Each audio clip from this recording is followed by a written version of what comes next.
Buckle up, everyone, and welcome to Carpool Rugby League, a show where two rugby league tragics talk everything rugby league on your way to and from work. I'm Shano. And I am the Chameleon. Welcome aboard and on with the show.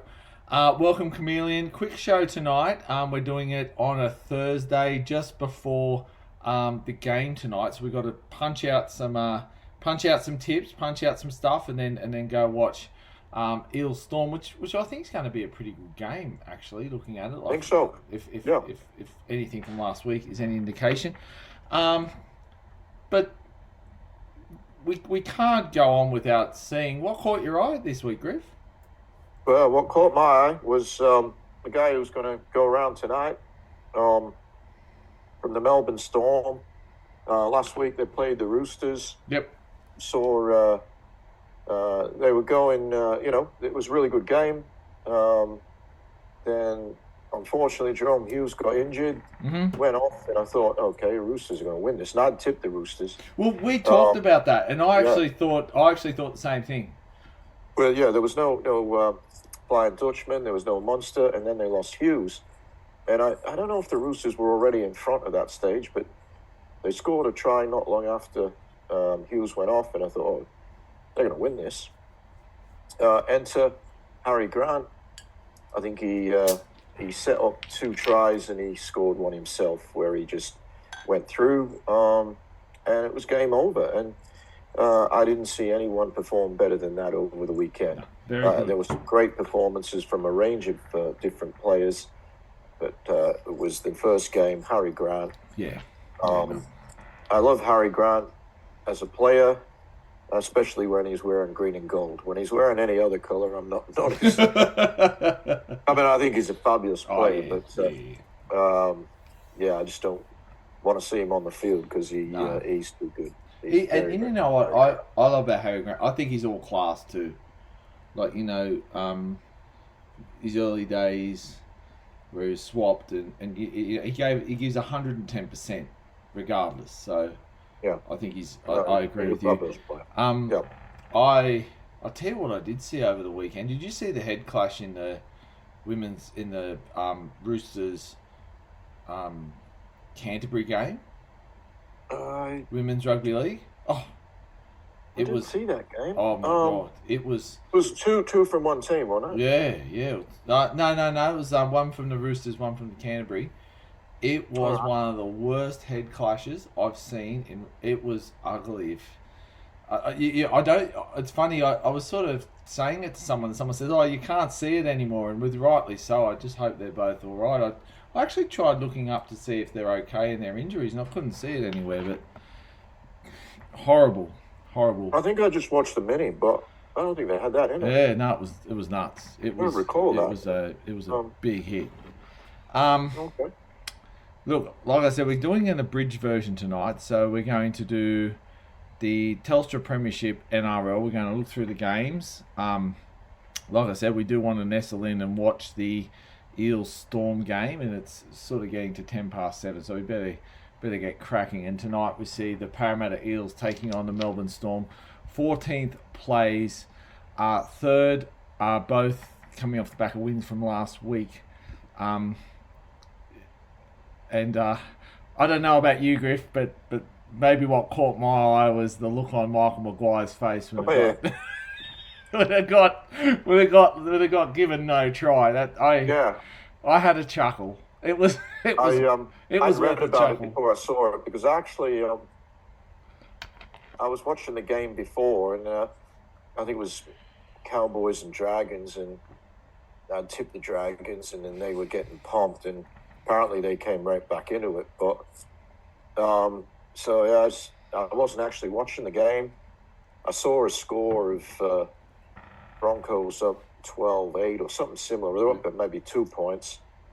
And I thought, they're going to win. And then I saw the full-time score, and I thought, no, I got to watch this. So I did get it on the mini, but I'd read about Maguire's face and how that changed. They were laughing, and then they're crying. Yeah, that's how it was. I watched it live, and live I don't want to blow my own trumpet here. But I was with my daughter and I said, he's offside. Because it just looked like he got there too quick. You know, he's a quick guy, but you know when you just think, you know when someone gets there a step ahead of what you're expecting? Like when you're watching the game, you sort of get into the flow of it. And I thought, oh, he's offside. And anyway, he got given a try, so I didn't worry anymore. And then and then when I went upstairs, it was goal. Look, team list for Parramatta Eels, they are as per usual and as they were last week. There is no changes, no one in and no one out. I think that's probably a mix of they won last week and superstition.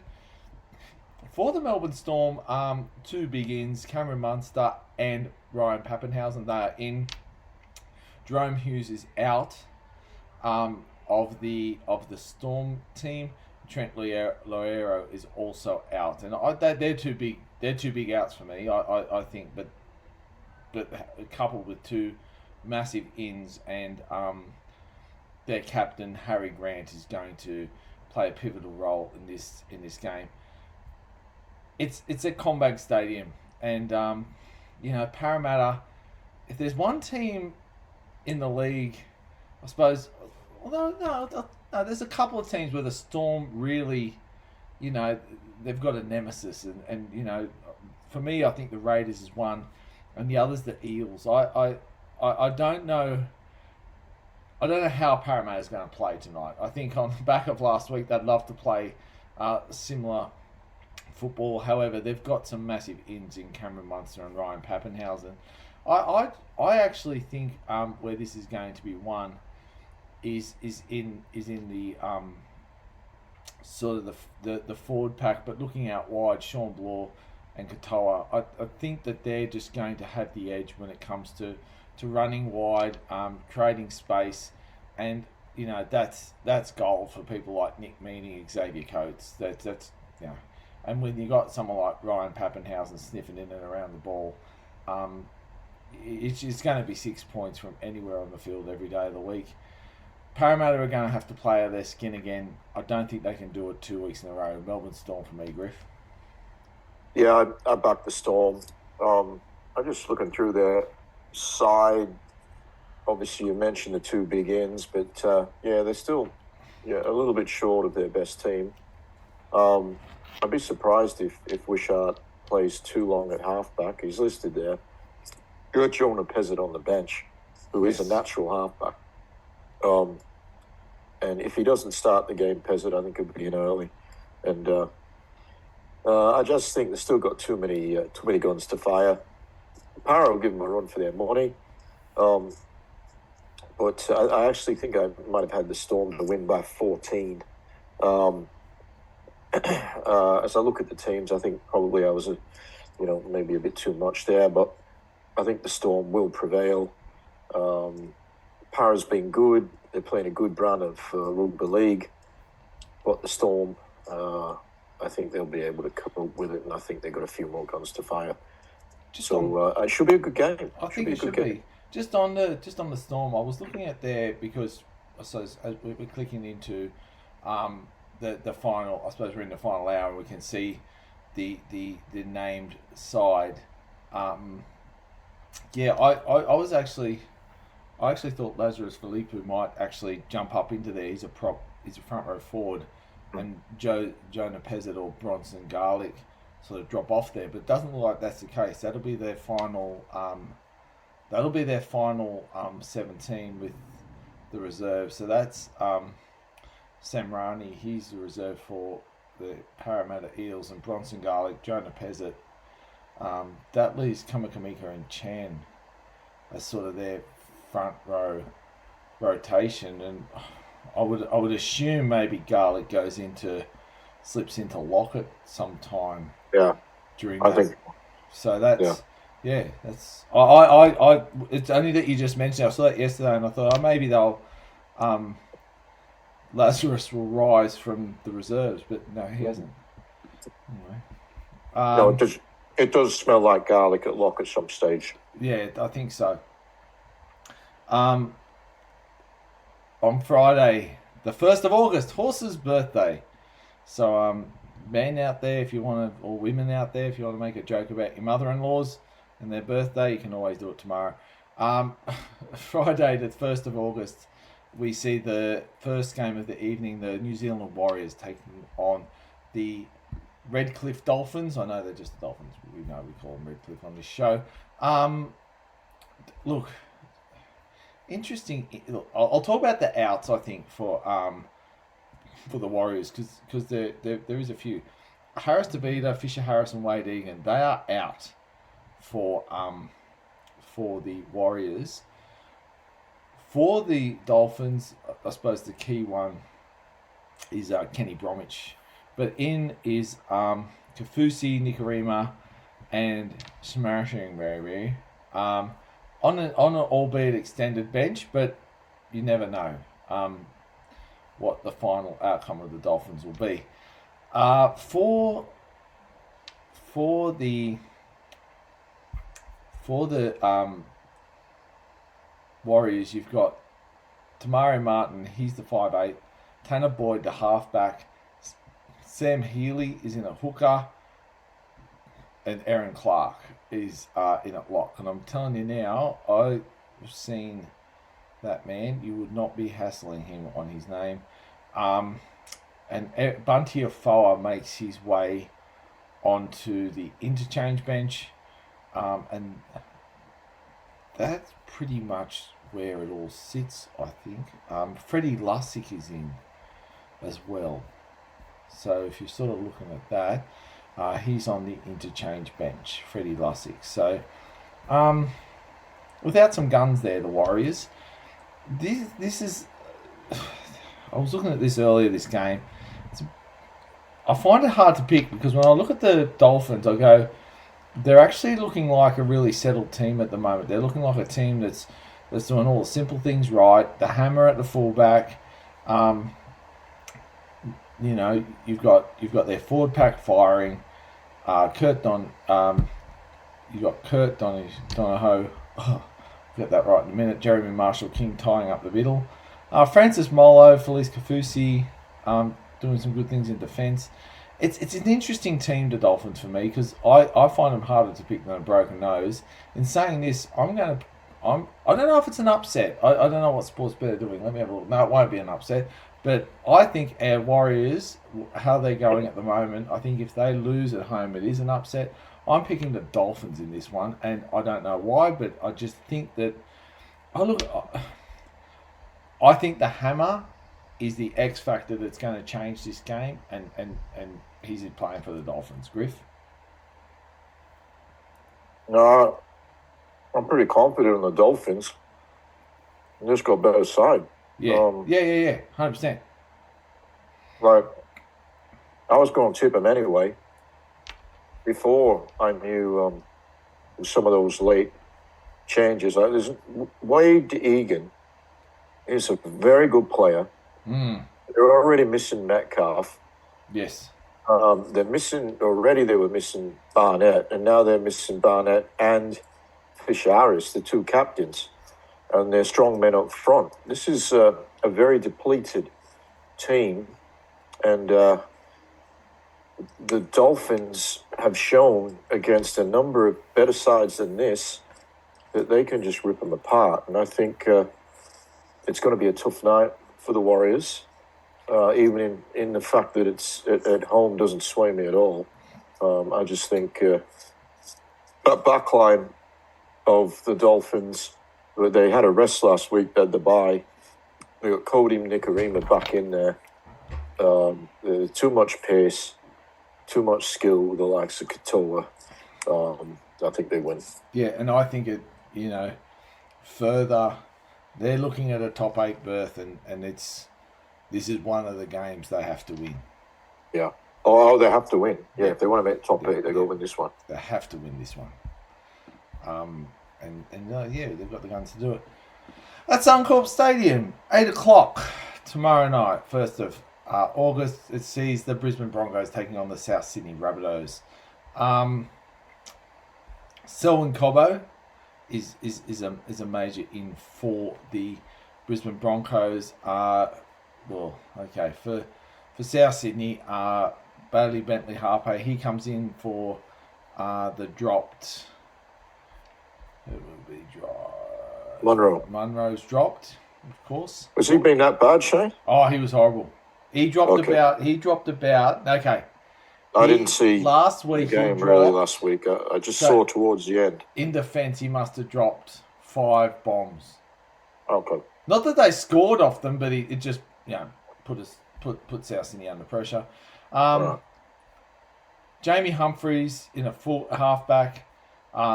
Jack Whiten won't be there. He's 4 weeks out, so we know that he will not play there. I'd say Lewis Dodd will be promoted to that position. Peter Mamazelos is named on an extended bench. Ryan Gray was very good last week. He might struggle actually to get into that side. One guy who was absolutely outstanding was Jai Gray. For the first time in about 6 weeks, South Sydney looked like they could win. They just didn't quite have the guns to fire. Brisbane Broncos last week lost to Parramatta. And in a game where I thought the Broncos were a bit apathetic in the way they approached the game, I think they thought they were just going to turn up and win.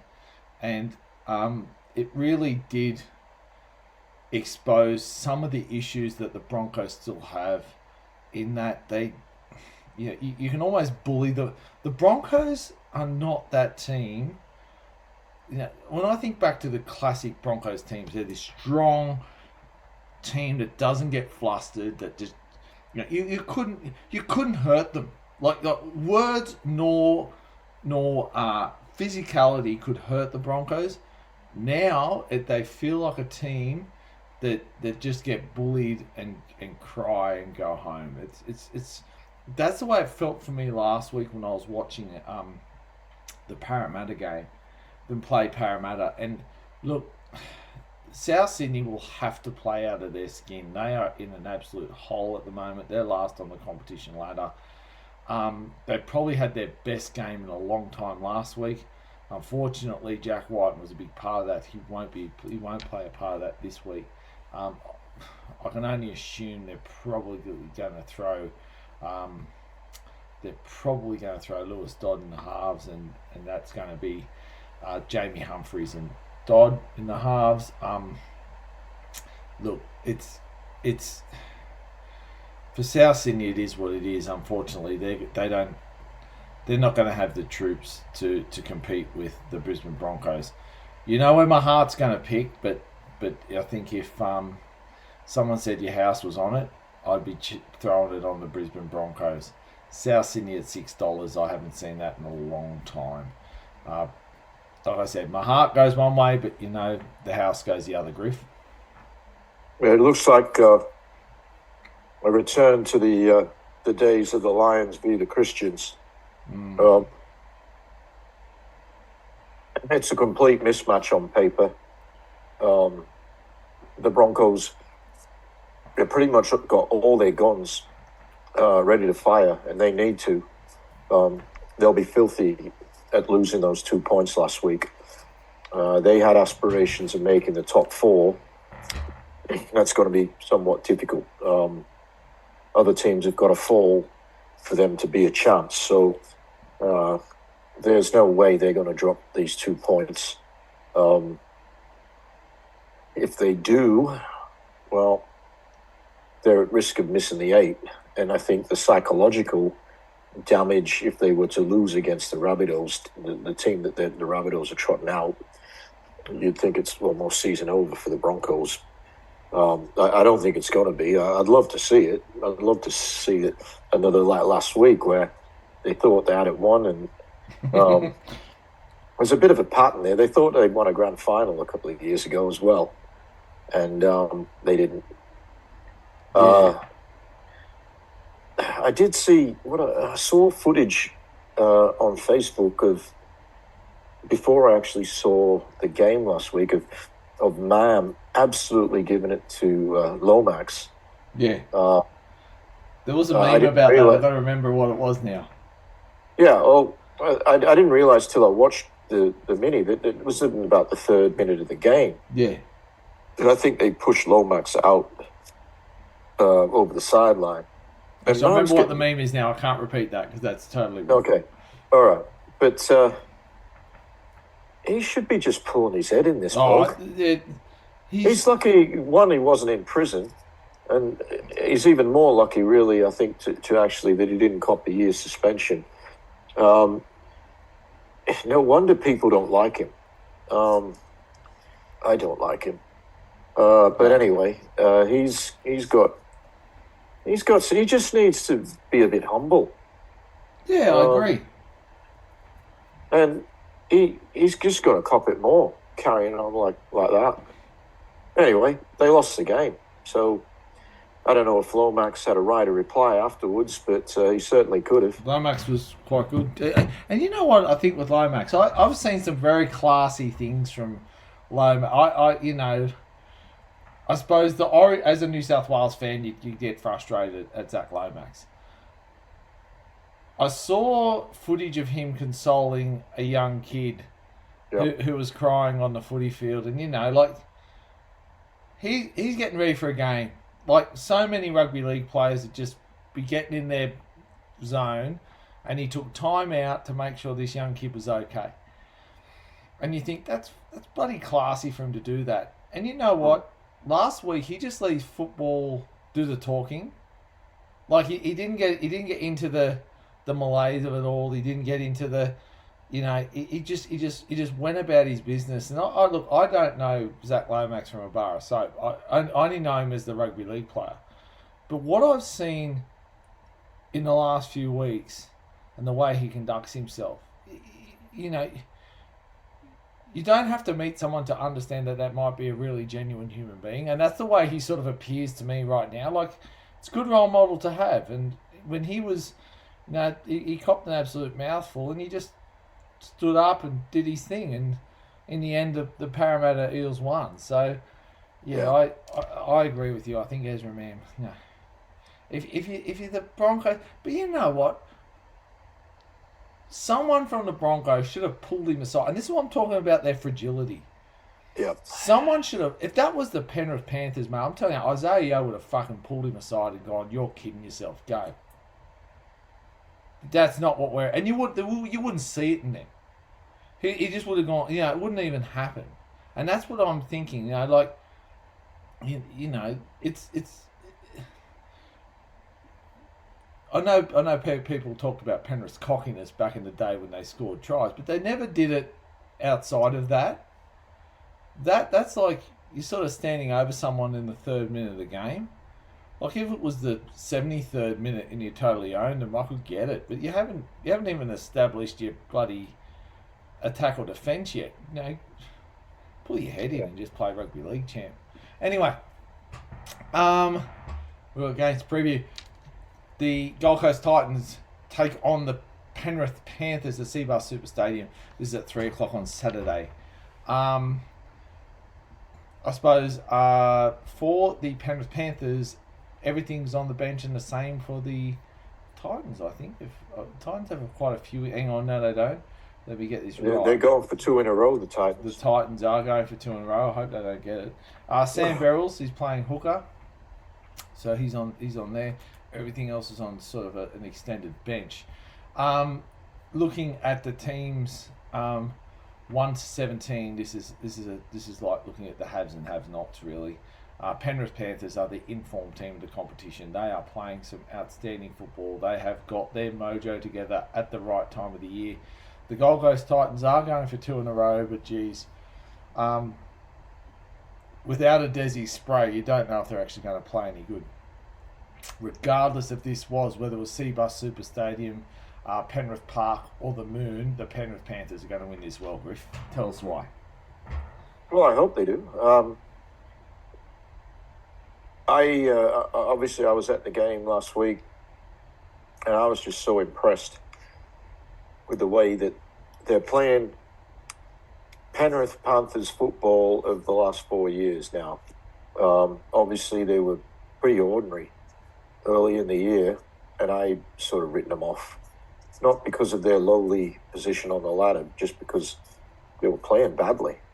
But last week, they really dominated the Tigers The Tigers weren't bad, but they just couldn't do anything. Penrith wore them down. They weren't scoring for both in the first and second half. I think it went past the 20-minute mark before Penrith scored, and then in both halves they scored 3 tries that were all converted by Cleary, who was, it was good to see him back kicking the ball without any sort of bandaging on his thigh. So he's obviously back to pretty much full fitness, which is always a good sign for the Panthers. And they're just getting the job done. The Gold Coast will pose problems to them because they've got a number of attacking weapons, the likes of Brimson, Jaden Campbell, Kelly, Sami, Jojo Fafita's in really good form. So they can throw plenty at them. But if Penrith defend like they have been, they will wear them down. And when the Gold Coast are worn down, their defences sort of fall apart. Now, I don't know if it'll be a big win to Penrith, but I do believe they win this game.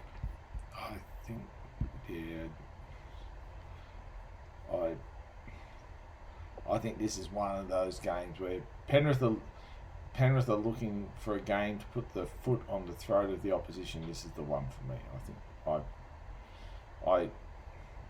I'll be throwing everything but the kitchen sink at Penrith.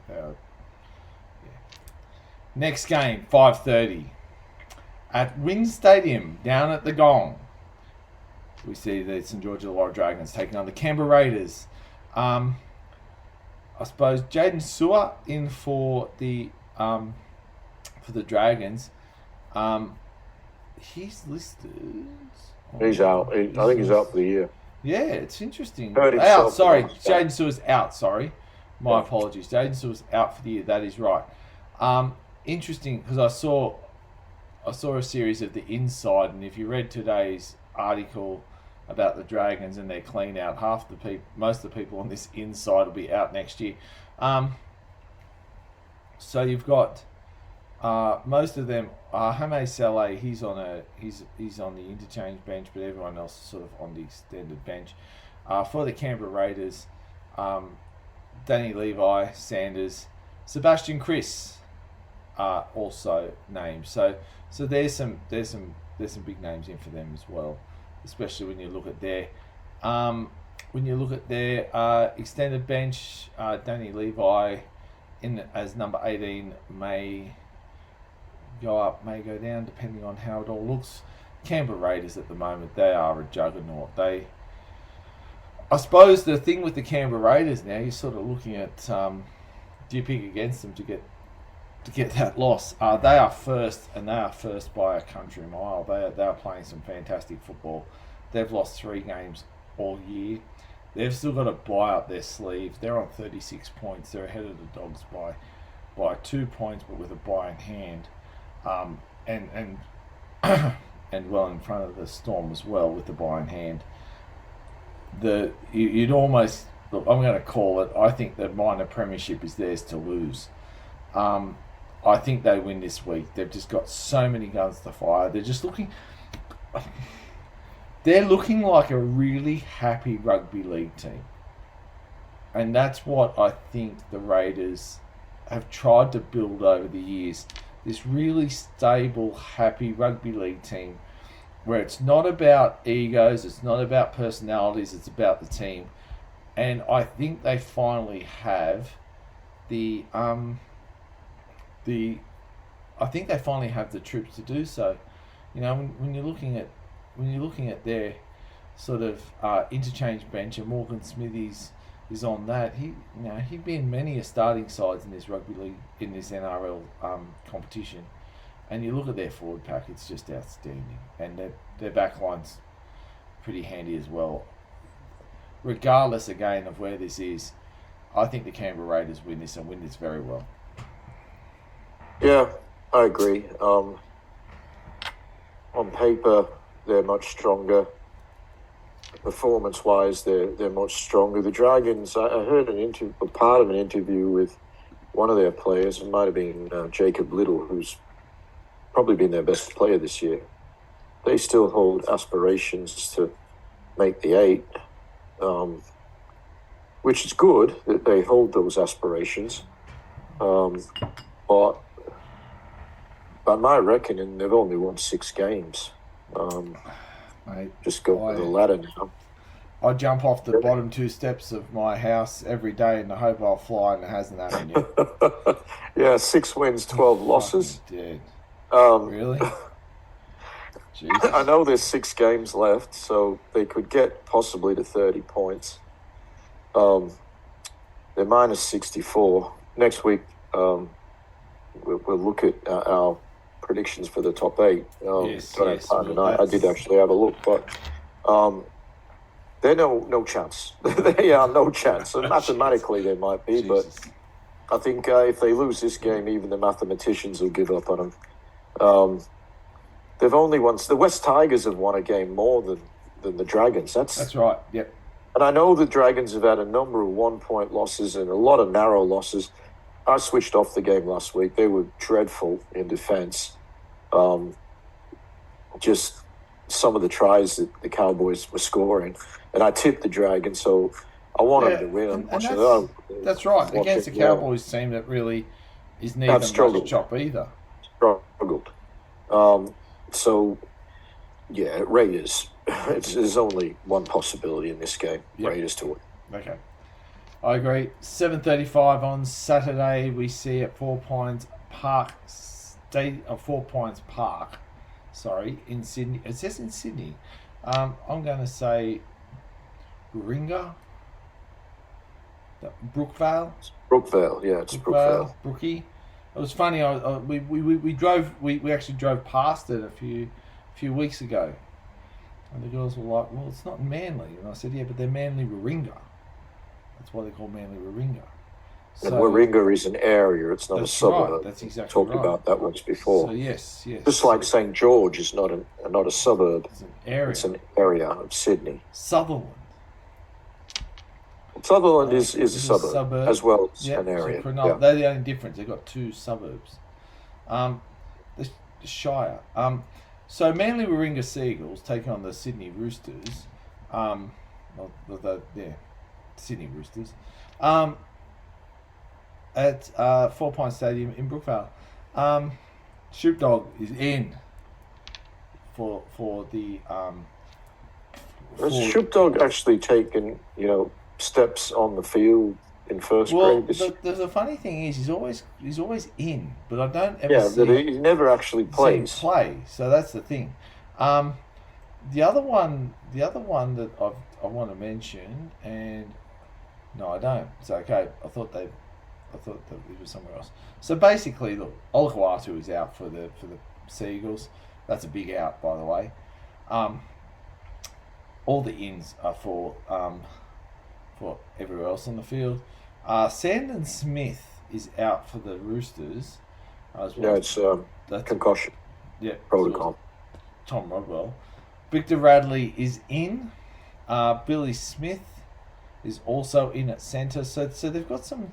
It's a good looking side on paper. Yeah, it is. Almost their best. I actually think they look good. I'm a bit hesitant because I've picked I'm a bit hesitant in this one because I was really mulling over this game because I just wasn't sure which way to go this week with this one. It's a flip a coin for me, and you know what happens when I flip a coin. I go to the home side. I've picked Manly. I do. I've picked Manly for no other reason they're at home. But geez, if the Roosters win, I would not be surprised. I've got Manly because they're at home. I think Manly are on the edge of the 8, and they would think that they're a top 8 team. This is the game for me which says, are Manly the real deal?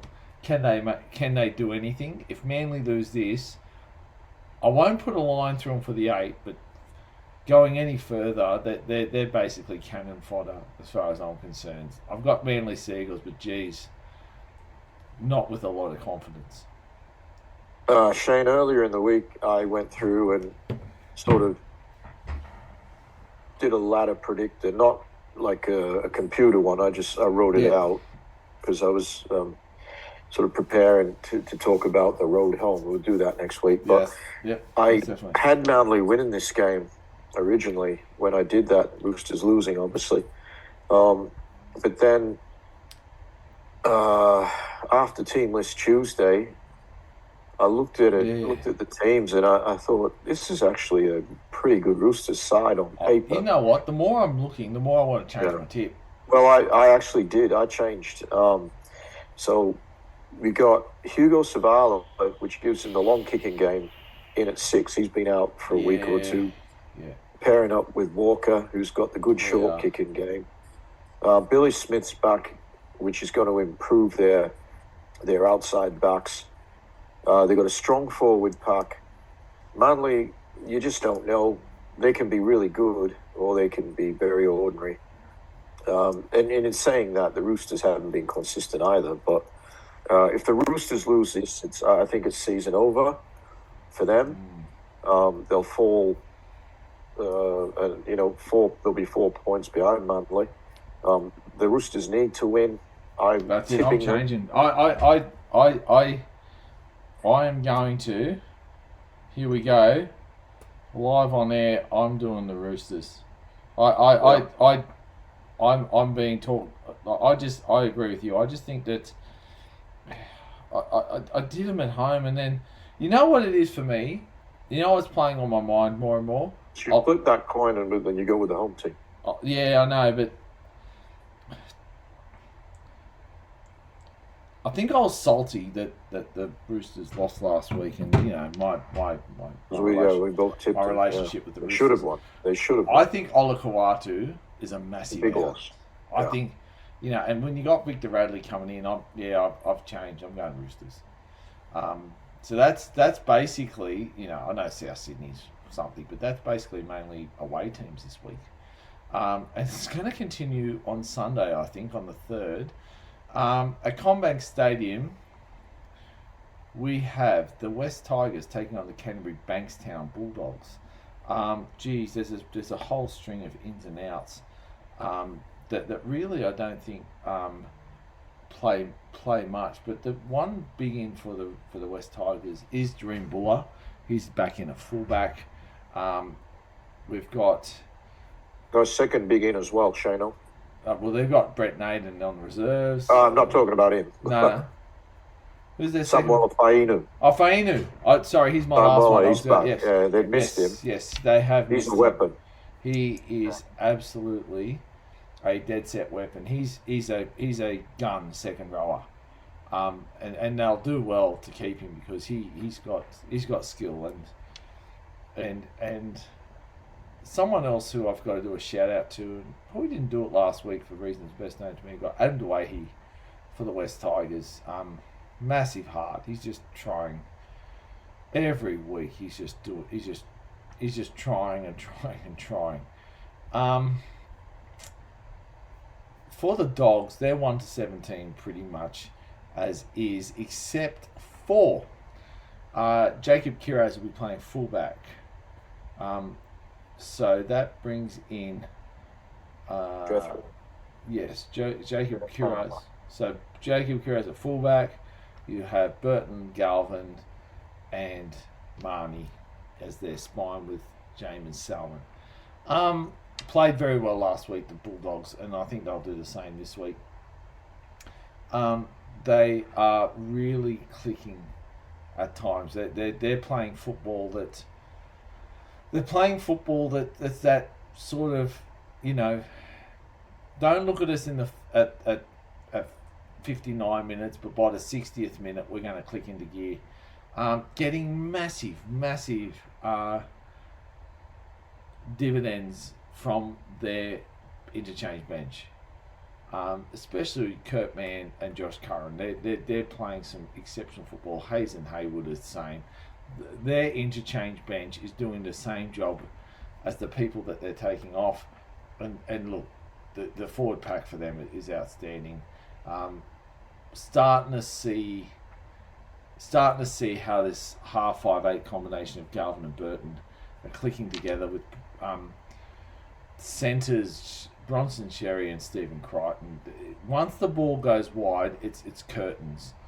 The Dogs will win this, and if the Tigers don't tighten up their defensive line, the Dogs might win it well. I've got the Dogs winning this easily. Yeah, I think this is a much stronger West Tigers team than the one that they rolled out last week.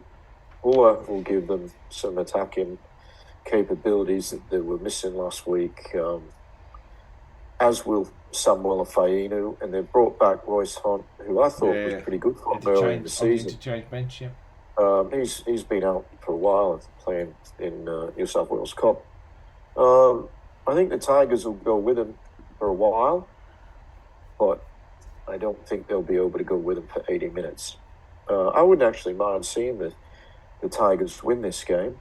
They're playing for the Lachlan Galvin Cup, obviously, and I expect our good friend the Doctor will be at the ground. Who is one of the biggest haters of people that I've come across. Anyone who wrongs his West Tigers, he still has never forgiven Ivan Cleary. No. I don't think he's going to be forgiven Lachlan Galvin in a hurry, and I think there'll be thousands of West Tigers fans who may have not originally going to go to the game and think, oh, Galvin's playing, we've got to go. And give it. And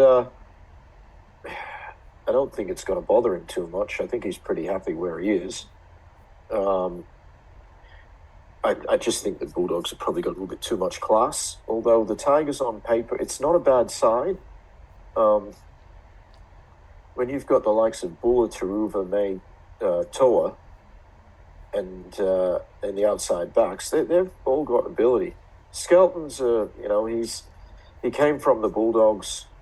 He's good close to the line. He's got the power, but we saw last week the Panthers sort of exploited him a little bit under the high ball and also defensively. So I think he'll be targeted by his fellow teammates, Gerard Skelton. He's going to have to aim up because he's pretty handy in a lot of ways, but there's some areas of his game that if he's going to be a regular NRL player, then he's just going to have to improve. But it's Bulldogs for me. Yep. Last game of the round sees the Cronulla Sharks taking on the North Queensland Cowboys. This is at Shark Stadium in Sydney. This is Cronulla at 4:05 on Sunday. 7th plays 11th. I suppose Brenton Nakora and Talakai big ins for the Sharks. They're in the starting lineup. As is Jay Clifford for the Cowboys. Toby Rudolph out for the Sharks. Carl Orton and Thomas Duffy also out for the Cowboys. Look, the Cowboys are just one of these teams this year. You can't set your watch by. Mind you, I don't know. 1 minute I reckon this team is struggling and then they win, and then I say, oh, they've found some form and they lose. The one thing I can say is this: the Cronulla Sharks in at 7th would not be happy with their position at the moment. They would see themselves as a premiership threat. They would have seen that at the start of the year. They've got to click, and they've got to click soon. They've got to make it happen. And for the Cronulla Sharks, I actually think that this is the week that if they don't put this team to the sword, you're starting to think at 26 points with teams circling around them. They've only had 2 byes, so they've got one up their sleeve. 11 wins. They really don't want to get into that bottom 8 malaise of what's happening. They want to be, they would love to be in that 5th, 6th position, home final first week. They would be eyeing off fourth if they could. I don't think they'll get there, but they have to win this week, and I've got them winning well. Yeah, I agree. It's too important for the Sharks. They've been a bit hot and cold, and while I didn't see much of the game other than pretty much near the end of the game last week, they only just got on top of the Rabbitohs. Rabbitohs, I think, scored a late try to make it really close, but it's too important for the Sharks. The Cowboys, they got a win last week. They, obviously scored a number of tries. Dragons' defense was woeful, but then I saw the final score, and the Dragons almost, they weren't far off at the end, even though they'd been down by a long way. So that tells me that the Cowboys still haven't fixed up their defense. The Sharks, I think, will be able to score tries. They should. Not quite at will, but they'll score enough. The Sharks will need to improve their attack. Their attack last week was woeful. If they were versing any other team, geez, they would have lost. Their attack it has to fit. That wasn't top 8 attack, and they know that. And I think that's, you'd rather win ugly than lose pretty. They won ugly last week, and I think that they needed that to put the kick in the backside. Well, it's an interesting side note, or not side note. We've got the second man born in Africa making his NRL debut this week. Mali Gane, born in Tanzania. Yeah, for the Cowboys. Yeah. Most definitely. I think the first guy born in Africa was that tall dude from the Bulldogs, got in a bit of trouble up at Port Macquarie. I was trying to remember his name. He was a winger, and they sort of made him into a second rower, and then he went off to England. I couldn't remember his name. But anyway, this guy, born in Tanzania, and making his debut, Bitngane. I'm not sure if that's a correct pronunciation. Yeah, but, I was going to say Bitngane, but yeah. But good luck to him. Yeah, I think it's a great thing. It's something that we need to celebrate. It's very multicultural, the NRL. No doubt about it. We've got guys from many different parts of the world, well, with heritage certainly, but just some of them born in those places. So it's a game for all people. Sure is. From memory, I think he was a Logan Brothers Jr. But Okay. I do remember seeing him come through the ranks there sometime. All right. So yeah, well that's it, Griffo. That's the week that is. We're about to sign off and watch some rugby league. So thanks again, mate, and everyone. Hope your team wins. Enjoy the week, and next week we're going to start looking at the run home and what our ladder predictions are for the top 8. That's a fierce battle yet to be had. So thanks for joining us, and we'll see you next week. Thanks, everyone. Thanks, listeners. Thank you, have a good week. Enjoy the footy. Take care, everyone. Bye now.